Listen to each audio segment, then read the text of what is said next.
আমাদের মধ্যে প্রত্যেকেই জীবনে কিছু না কিছু হতে চায়, প্রত্যেকেই তার জীবনে নাম বানাতে চায়, কিন্তু সবাই কি তা পারে? সবাই কি তার নাম বানাতে পারে? না, সবাই তা পারে না, সবাই তার লক্ষ্যে পৌঁছতে পারে না। তাহলে কারা সেগুলো করতে পারে এবং সেগুলো তারাই পারে কেন?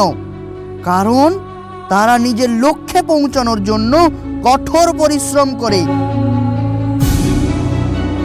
জীবনে কোনো কিছু হতে হলে কিছু অর্জন করতে হবে, হাত পেতে চাইলেই হবে না।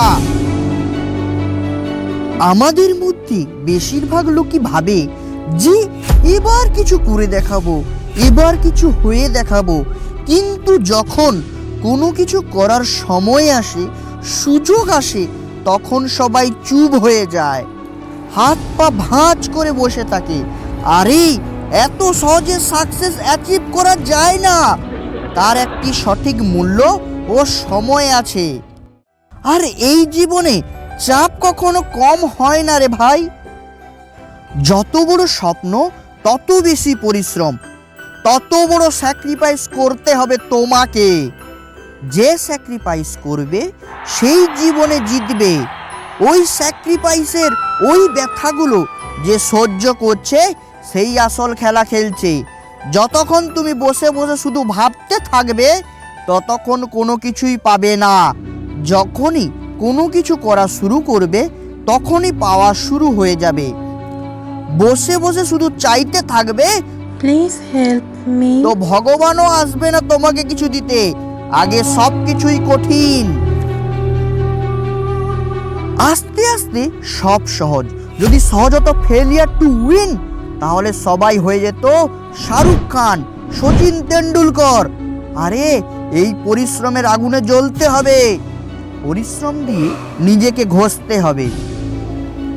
আরে দূর করে দে তোর ভেতর থেকে সব অলসতা। যদি থাকে তোর এতটুকু দম, তো ওঠা কদম, তাতে না থাকুক কারুর সঙ্গম। আরে ওরা কারা যারা তোকে বলে জীবনে সবই সহজ? শুধু এতটুকু জেনে নে যে এবার কাজে লাগবে তোর ওই ভয় আর চোখের জল, এগুলো নিয়েই পথ চলা শুরু কর। আরে যদি বসে বসে শুধু ভাবনা চিন্তা করেই সময় কাটাস, তাহলে বড় কোনো কিছু পাওয়ার আশা করিস না।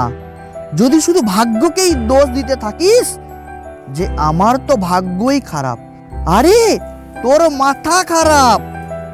তোর স্বপ্নকে সত্যি করার জন্য যখন কোনো পদক্ষেপ ওঠাসনি, তাহলে ভাগ্যকে কেন দোষ দিচ্ছিস? যেটা চাস সেটা পাওয়ার জন্য কারুর কাছে ভিক্ষা করিস না।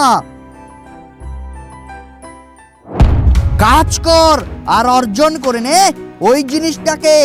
যদি তোর মধ্যে থাকে এতটুকু অলসতা, তাহলে বুঝে নিস তুই সেটা পাওয়ার যোগ্য এখনো হসনি। পাগলামো শুরু করে দে। তোর স্বপ্নকে পাওয়ার জন্য এই সমাজের একটাই নিয়ম, যে লড়বে সেই জিতবে।